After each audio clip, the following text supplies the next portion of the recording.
سورہ انبیاء اپنے نام سے تعارف کروا رہی ہے کہ اس کے اندر متعدد اللہ تعالیٰ کے نبیوں کا تذکرہ ہے،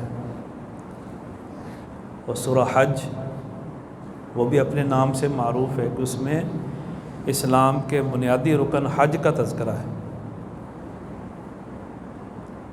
ان دونوں صورتوں کے اندر اللہ تعالیٰ نے جو خاص بات بیان فرمائی، صرف چند منٹ میں اس کی جانب آپ کی توجہ دلانا چاہتا ہوں۔ انبیاء، نبی ان کی جمع ہے، متعدد انبیاء کا تذکرہ، جن میں ابراہیم علیہ السلام ہیں، لوط علیہ السلام ہیں، نوح علیہ السلام ہیں، داؤد علیہ السلام ہیں، سلیمان علیہ السلام ہیں، ایوب علیہ السلام ہیں، اسماعیل، ادریس، ذوالکفل، یونس علیہ السلام، اور آخر میں اللہ کے رسول صلی اللہ علیہ وسلم کا حسن تذکرہ فرمایا۔ تمام انبیاء کے زندگی کے کچھ لمحات بیان کیے اللہ تعالیٰ نے۔ ان لمحات پر غور کریں، کتنے وہ مشکل تھے، کس قدر زیادہ بڑا امتحان تھا۔ ان امتحانات کے اندر، آزمائشوں میں، مشکلات میں، مصائب میں انبیاء نے کیا کیا، یہ چیز اللہ رب العزت ہمیں بتانا چاہتے ہیں کہ ان مشکل اوقات میں اللہ کے نبیوں نے کس سے رابطہ کیا، اپنی مشکل حل کروانے کے لیے کس سے استدعا کی، فریاد کی اور دعا کی۔ ابراہیم علیہ السلام، ان کی تو ساری زندگی مشکلات کے اندر، آزمائشوں میں، اور ہر آزمائش میں وہ سرخرو ہوئے۔ اور یہ بات یاد رکھیں، سب سے زیادہ مشکل زندگی اللہ کے نبیوں کی ہوتی ہے، سب سے زیادہ مشکل، بڑی سخت ترین آزمائشوں والی زندگی ہوتی نبیوں کی، اور اللہ کے نبی اللہ کے امتحانات کے اندر کامیاب ہوتے ہیں۔ آزمائشیں ضرور آتی ہیں، نیک لوگوں پر بھی آتی ہیں، لیکن اللہ تعالیٰ اپنے بندوں کو آزماتا ہے، اور بندے جب صبر کا، استقامت کا پہاڑ بن کر وہ عظیمت کا مظاہرہ کرتے ہیں تو اللہ تعالیٰ اپنے بندوں کو کبھی رسوا نہیں ہونے دیتا، ہمیشہ ان کو سرخرو کرتا ہے۔ ابراہیم علیہ السلام اکیلے، ابن ابراہیم کان امۃ قانتا للہ، پوری قوم، حتیٰ کہ اپنے گھر والے، باپ ایک بڑا سہارا ہوتا ہے، ایک بڑا شفقت والا سایہ ہوتا ہے۔ باپ صرف مخالف نہیں بلکہ مخالفین کا سرغنہ ہے، وہ بھی مخالف کیمپ میں کھڑا ہے، بادشاہ بھی ہے، اس کی پوری فوجیں بھی ہیں، عوام بھی ہے، ایک طرف اکیلے ابراہیم۔ اور ابراہیم علیہ السلام نے اپنی قوم کو بڑے احسن انداز میں کئی طریقوں سے سمجھایا، قوم کا شرکی عقیدہ خراب، یہ دور ہو جائے، توحید کو اپنا لو۔ قوم پھر بھی سمجھ نہیں سکی۔ ابراہیم علیہ السلام کبھی کہتے ہیں یہ ستارے میرا رب ہیں، جب ستاروں کے اوپر دن کی روشنی غالب آ گئی، ستارے ختم ہو گئے، نظر نہیں آ رہے تھے، فرمایا یہ رب نہیں ہے، رب ہوتے تو اپنا وجود برقرار رکھتے۔ پھر فرمایا چاند میرا رب ہے، چاند کے اوپر سورج غالب آ گیا، کہا یہ کیسے رب ہو سکتا ہے، جو سورج کا مقابلہ نہیں کر سکتا۔ پھر کہا سورج میرا رب ہے، یہ سب سے بڑا ہے، لیکن سورج کے اوپر رات غالب آ گئی، کہا یہ بھی نہیں رب ہو سکتا۔ پھر قوم کو کھلم کھلا فرمایا انی وجہت وجہی للذی فطر السماوات والارض، رب کون ہے؟ جو آسمان و زمین کو پیدا کرنے والا ہے، میں اسی کی جانب اپنے آپ کو متوجہ کرتا ہوں، جھکتا ہوں، اللہ کے علاوہ ہر ایک سے ناطہ توڑتا ہوں۔ اس لیے اللہ تعالیٰ نے ابراہیم علیہ السلام کو حنیف قرار دیا ہے۔ حنیف آپ قرآن میں پڑھتے ہیں، کئی مرتبہ اللہ نے حنیف فرمایا۔ حنیف کا معنی کیا ہے؟ ہر ایک سے ناطہ تعلق توڑ کر ایک اللہ سے تعلق جوڑنے والے کو حنیف کہتے ہیں۔ تو ابراہیم علیہ السلام نے اپنے گھر والوں کی، قوم کی، ہر ایک کی مخالفت مول لے لی، اللہ سے تعلق نہیں توڑا، بلکہ قوم کو ہر مشکل میں دعوت دی۔ پھر ایک سمجھانے کا یہ بھی انداز اپنایا اسی صورت میں کہ قوم جب ساری میلے میں گئی، پیچھے ان کے معبد خانے میں گئے، جتنے بت کھڑے تھے ابراہیم علیہ السلام نے سارے توڑ دیے۔ ایک بڑا جو بت تھا ان کا ہیڈ، اس کو تھوڑا بہت نقصان پہنچایا، باقی اس کو چھوڑ دیا۔ قوم جب واپس آئی انہوں نے آ کر دیکھا کہ من فعل ھذا بآلہتنا انہ لمن الظالمین، بڑا ظالم انسان ہے جس نے ہمارے معبودوں سے یہ بدترین سلوک کیا ہے، بڑا ظالم ہے، پتہ کرو کون ہے۔ انہوں نے کہا ایک ہی یہ نوجوان ہے جو ہمارے معبودوں کا گستاخ ہے، جو ان کی مخالفت کر رہتا ہے، اس کے علاوہ تو کوئی ہے ہی نہیں۔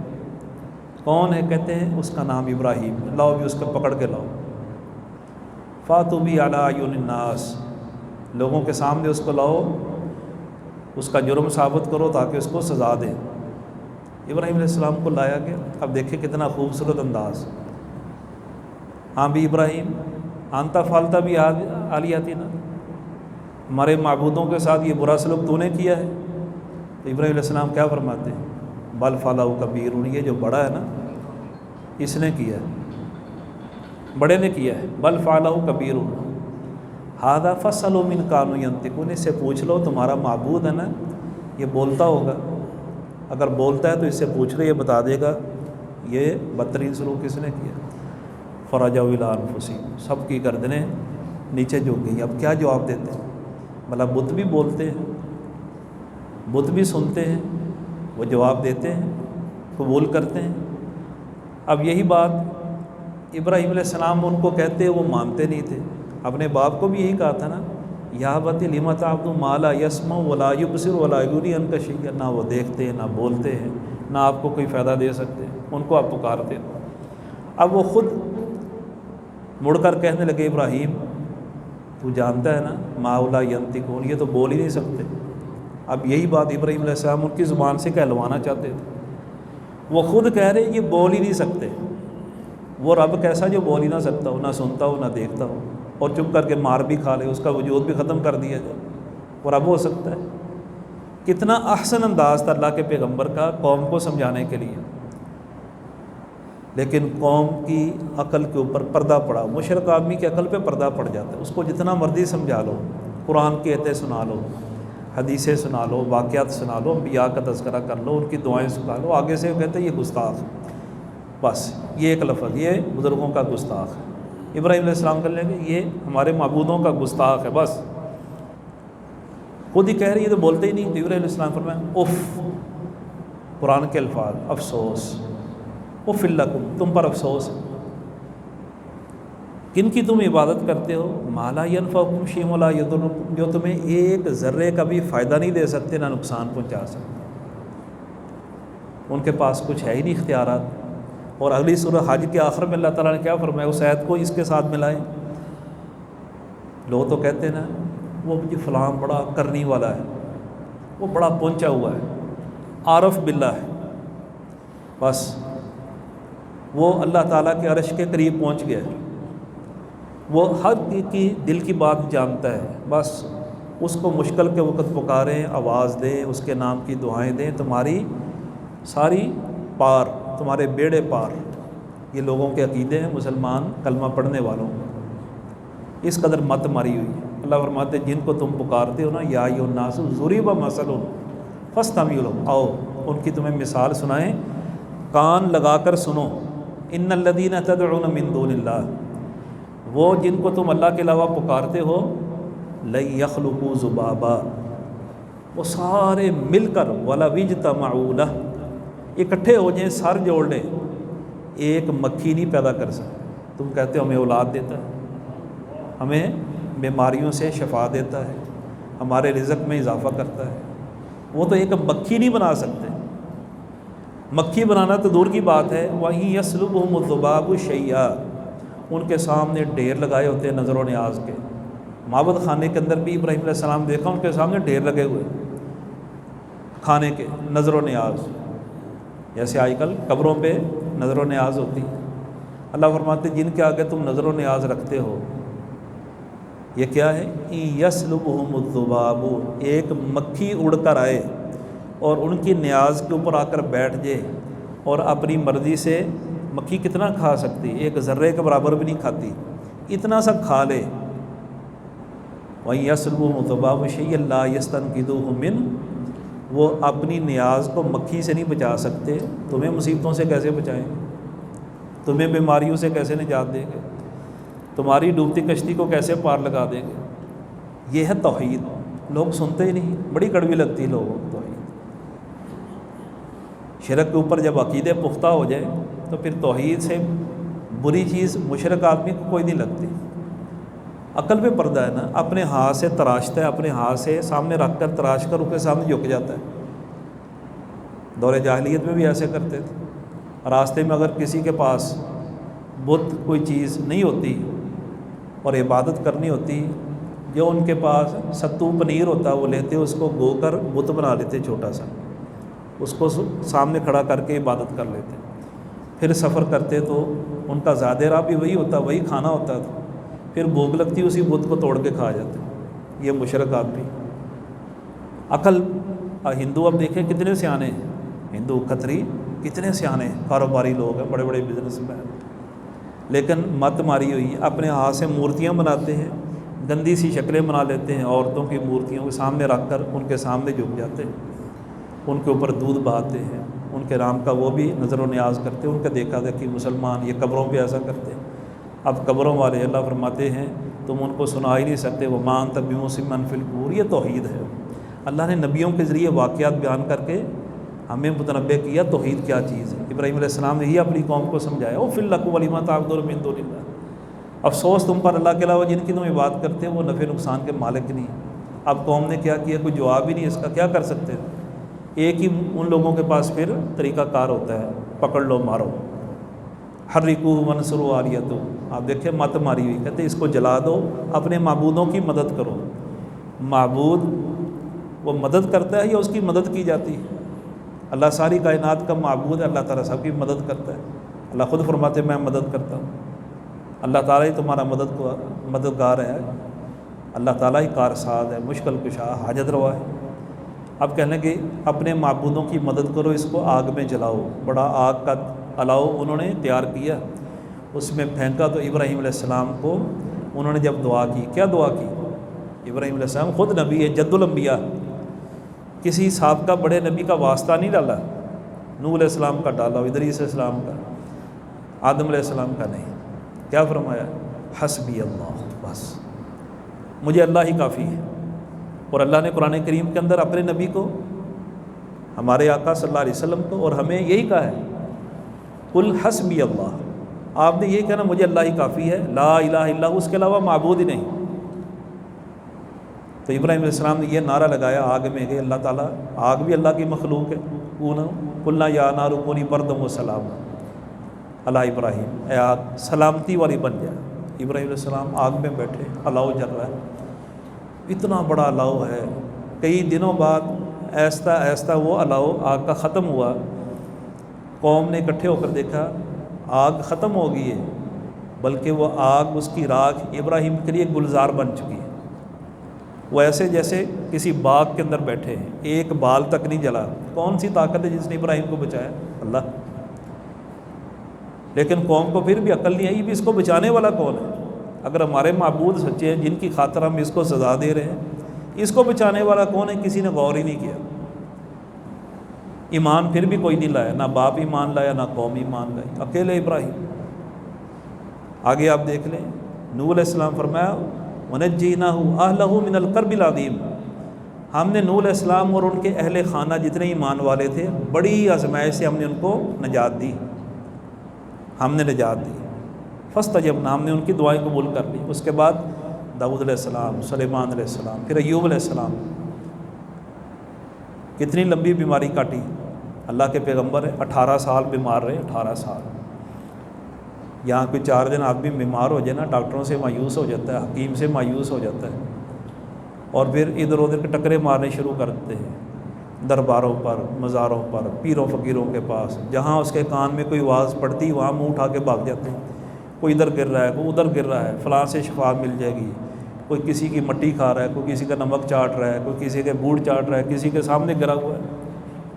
اللہ کا پیغمبر 18 سال بیمار رہا، اللہ سے دعائیں کرتا رہا۔ دعا کیا ہے؟ اللہ نے قرآن کریم کے اندر بیان فرما دی، ربی انی مسنی الضر وانت ارحم الراحمین، اے اللہ مجھے تکلیفوں نے آن لیا ہے اور تو ہی رحم کرنے والا ہے، تیرے علاوہ مجھے کوئی شفا نہیں دے سکتا۔ اگر شفا اللہ کے علاوہ کسی کے ہاتھ میں ہوتی تو تو نبی اور رسول سے بڑھ کر کون اللہ کا مقرب ہو سکتا ہے؟ اس لیے ایوب علیہ السلام کو اللہ تعالیٰ نے صابر قرار دیا کہ وہ ہمارا صابر پیغمبر تھا۔ اور جب اتنی لمبی آزمائش میں وہ سرخرو ہوئے، قوم ساتھ چھوڑ گئی، رشتہ دار ساتھ چھوڑ گئے، صرف ایک بیوی تھی ان کی، بیوی رحمت بیوی، وہ ساتھ دیتی رہی، باقی سارے ساتھ چھوڑ گئے۔ مشکل وقت میں اپنے بھی ساتھ چھوڑ جاتے ہیں، اپنا خون بھی بیگانہ ہو جاتا ہے۔ اب اللہ کا پیغمبر ایک طرف پڑا ہوا ہے اور جسم کے اندر تکلیفیں ہیں، دعائیں کر ربی انی مسنی الضر، اے اللہ تکلیفیں آئی ہیں، تو نے آرام دینا ہے۔ اللہ تعالیٰ نے پھر کتنے سال بعد جا کر فرمایا فاستجبنا لہ، ہم نے اپنے بندے کی دعا کو قبول کر لیا۔ ایسی رحمت کی برکھا برسائی کہ ان کا جسم بالکل تندرست، توانا، سلامت ہو گیا، بالکل جوانوں کی طرح جسم۔ بیوی ان کی کوئی چیز لینے کے لیے، کھانے پینے کے لیے واپس آئی، دیکھا خوبصورت انسان بیٹھا ہے چارپائی کے اوپر، سونے کی ٹڈیوں کی بارش ہوئی ہے، ارد گرد باغات ان کے اجڑ چکے تھے، ہرے بھرے ہو گئے ہیں، ریوڑ تھے بکریوں کے، گائے کے، سارے تباہ ہو گئے تھے، سب زندہ ہو گئے، اور عجیب بہار آئی ہوئی ہے۔ تو اس خوبصورت نوجوان کو چارپائی پہ بیٹھا تو بیوی نے پردہ کر لیا، کہا رحمت بی بی پردہ نہ کرو، میں ایوب ہوں۔ اللہ نے شفائیں دے دی، اللہ نے رحمت کر دی، اللہ رب العزت نے ایوب علیہ السلام کو وہ ان کا ماضی دے دیا۔ یہ ہوتا ہے آزمائش میں سرخروئی۔ اللہ فرماتے ہیں ہم آزماتے ضرور ہیں، ہم پھر سرخرو بھی کرتے ہیں۔ اس کے بعد یونس علیہ السلام کا تذکرہ ہے، جب وہ قوم سے ناراض ہو کر چلے گئے، تھوڑی سی خطا یہ ہوئی کہ اللہ تعالیٰ کی اجازت کے بغیر نکل گئے۔ اذ ذهب مغاضبا، ناراض ہو گئے قوم سے، فظن ان لن نقدر علیہ، خیال یہ تھا کہ اللہ نے میری بات مان ہی لینی ہے۔ اللہ تعالیٰ نے احساس دلایا بعض مواقع پر انبیاء کو بھی، میں ہی مختار کل ہوں، میرا حکم چلتا ہے، میری اجازت کے بغیر کچھ نہیں ہو سکتا۔ کس نے اختیار دیا اپنی قوم کو میری اجازت کے بغیر چھوڑ کر جاؤ؟ اللہ تعالیٰ نے بڑی سخت گرفت کر لی، اتنی سخت گرفت جہاں سے نکلنا ناممکن ہے۔ سمندر کے اندر، پھر مچھلی کے پیٹ کے اندر، فنادیٰ فی الظلمات، اللہ اکبر۔ اللہ فرماتے ہیں اندھیروں میں ہمارے بندے نے پھر ہمیں پکارا، یونس علیہ السلام، ان کو پتہ تھا نجات تو اللہ نہیں دینی ہے۔ پھر انہوں نے یہ مشکل کے وقت میں پڑھی جانے والی تسبیح پڑھی، لا الہ الا انت سبحانک انی کنت من الظالمین۔ اللہ تعالیٰ کی معبود ہونے کا، الہ ہونے کا اللہ کو واسطہ دیا، اللہ تو پاک ہے، تیرے علاوہ کوئی معبود نہیں، مجھے معاف کر دے، انی کنت من الظالمین۔ انہوں نے ایک لمبا عرصہ، وہ دنوں پر محیط ہو، مہینوں پر جتنا بھی ہے، اس کی صراحت نہیں ہے، مچھلی کے پیٹ میں رہے۔ اللہ فرماتے ہیں فاستجبنا لہ، ہم کو رحم آیا، پھر ہم نے ان کی دعا کو قبول کر لیا، فنجیناہ من الغم، ہم نے ان کے غم دور کر دی، نجات دے دی۔ سورہ یونس کے اندر اللہ تعالیٰ کیا فرماتے ہیں؟ سورہ صافات کے اندر فرمایا فَالْتَقَمَهُ الْحُوتُ وَهُوَ مُلِيمٌ، مچھلی کے پیٹ میں چلے گئے، اپنے آپ کو ملامت کرنے لگے کہ تو نے قدم کیوں اٹھایا۔ فَلَوْلَا أَنَّهُ كَانَ مِنَ الْمُسَبِّحِينَ، اگر یہ تسبیح بیان نہ کرتے لَلَبِثَ فِي بَطْنِهِ إِلَىٰ يَوْمِ يُبْعَثُونَ، اللہ فرماتے قیامت تک یونس مچھلی کے پیٹ میں رہتے۔ اللہ تعالیٰ قادر مطلق، اس کو کسی کی کوئی پرواہ نہیں۔ اللہ پھر یہ ثابت کرتا ہے مجھے کسی کی پرواہ نہیں ہے۔ پھر اپنے بندوں کی پرواہ اس وقت کرتا ہے جب بندوں کو احساس ہوتا ہے، جب تک احساس نہ اللہ تعالیٰ پرواہ نہیں کرتے۔ یہ احساس، معافی، توبہ، استغفار، یہ اللہ تعالیٰ کے عرش کو ہلا دیتا ہے۔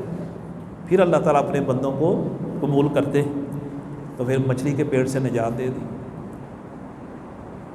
تو یہ اللہ رب العزت نے متعدد انبیاء کا۔ اس کے بعد ذکر علیہ السلام کا تذکرہ ہے، بڑھاپے میں کیا دعا کر رہے ہیں؟ ربی لا تذرنی فردا وانت خیر الوارثین، اے اللہ مجھے اکیلا نہ مارنا، لا تذرنی فرد، دنیا سے جاؤں میری کوئی نسل ہو، میرا بیٹا، میری اولاد ہو، وانت خیر الوارثین، تو نے وارث دینا ہے، اے اللہ تو نے مجھے جانشین دینا ہے۔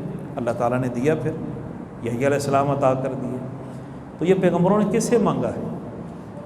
کس نے مانگا ہے؟ اللہ سے مانگا ہے۔ یہ ہمارے لیے سبق ہے۔ یہاں پیغمبر مانگ رہے ہیں، اللہ تعالیٰ بڑھاپے میں دے رہا ہے، اور ادھر مریم کنواری ہے، پاک دامن ہے، کوئی عورت کنواری لڑکی تصور نہیں کر سکتی کہ مجھے اولاد ہو جائے کہ بغیر شوہر خاوند کے نکاح کے، وہاں اللہ تعالیٰ زبردستی اولاد دے رہے ہیں، اللہ کی مرضی ہے، وہاں اللہ تعالیٰ اولاد دے رہے ہیں۔ مریم کے تصور میں نہیں مجھے بیٹا پیدا ہوگا، انا یکون لی غلام ولم یمسسنی بشر، میری شادی نہیں ہوئی، نکاح نہیں ہوا، مجھے بیٹا کیسے ہو سکتا ہے؟ اللہ فرماتے ہیں یہ میری مرضی ہے، یہ میری نشانیاں ہیں، وہ چاہے بغیر ماں باپ کے پیدا کر دے، وہ چاہے بغیر ماں کے پیدا کرے، وہ چاہے بغیر باپ کے پیدا کرے، وہ چاہے ماں باپ کے ذریعے پیدا کر دے، اللہ کی مرضی۔ کون اللہ رب العزت فیصلے کو چیلنج کر سکتا ہے؟ یہ ہے توحید کہ قدرت کاملہ مختار کل صرف اللہ رب العزت کی ذات ہے۔ اس لیے اس صورت کے آخر میں پھر نبی صلی اللہ علیہ وسلم کی شان فرمائی اللہ تعالیٰ نے، کمال کیا ہے، وما ارسلناک الا رحمۃ للعالمین، اے پیارے حبیب ہم نے آپ کو جہان والوں کے لیے رحمت بنا کر مبعوث کیا ہے۔ آپ صلی اللہ علیہ وسلم کو سید الانبیاء بنا دیا، سید المرسلین بنا دیا، امام الانبیاء بنا دیا، ورفعنا لک ذکرک کا حمل بنا دیا، لیکن آپ کو مختار کل نہیں بنایا۔ 3 بیٹے ہوئے، تینوں بیٹے دے کر واپس لے لیے، آخری بیٹا اللہ کے رسول صلی اللہ علیہ وسلم نے ایسے ہاتھ میں اٹھایا ہوا ہے گود میں، اور بیٹا جان بلب ہے، آخری لمحات ہیں، حالت نزع میں ہے، جان نکل رہی ہے بیٹے کی ابراہیم کا۔ اللہ کے رسول صلی اللہ علیہ وسلم فرمایا ان العین لتدمع، آنکھ آنسو بہا رہے ہیں، دل غمگین ہے، وَإِنَّ فِي فِرَاقِكَ ابراہیم اِنَّ لَمَحْزُونٌ، تیرے غم میں ہم بڑے ہی غم زدہ ہیں، صدمے میں ہیں۔ 3 بیٹے دے کر اللہ نے واپس لے لیے، اللہ کی مرضی، کسی کو دے ہی نہ، کسی کو دے کے واپس لے لے، کسی کو بیٹے نہ دے، کسی کو بیٹیاں دے دے، کسی کو ملی جلی اولاد دے دے، اللہ کے اختیار میں۔ باوجود اس کے وما ارسلناک الا رحمۃ للعالمین، آپ کائنات کے لیے، صرف اس جہان کے لیے، تمام جہانوں کے لیے رحمت بنا کر آئے۔ آگے پھر اللہ نے فیصلہ سنایا جو ہم سب کے لیے ایک سبق ہے، قل انما یوحی الی انما الہکم الہ واحد، لوگوں معبود ایک ہی ہے، ایک اللہ کی بات کرو، ادھر ادھر نہ جھکو، ادھر ادھر کسی سے ہم نے ہاتھ نہ پھیلاؤ۔ پھر اللہ نے وارننگ بھی دی، پوچھا فہل انتم مسلمون، میری بات کو مانتے ہو کہ نہیں مانتے، صحیح مسلمان بنتے ہو کہ نہیں بنتے؟ ہم سب اپنے گربان میں جا کے ہمارا عقیدہ کیسا ہے، ہم صحیح مسلمان ہے کہ نہیں؟ اللہ تعالیٰ سمجھ، تدبر اور فکر کے ساتھ ہمیں صحیح عقیدہ توحید اپنانے کی توفیق عطا فرمائے۔ آخر دعوانا ان الحمد للہ رب العالمین۔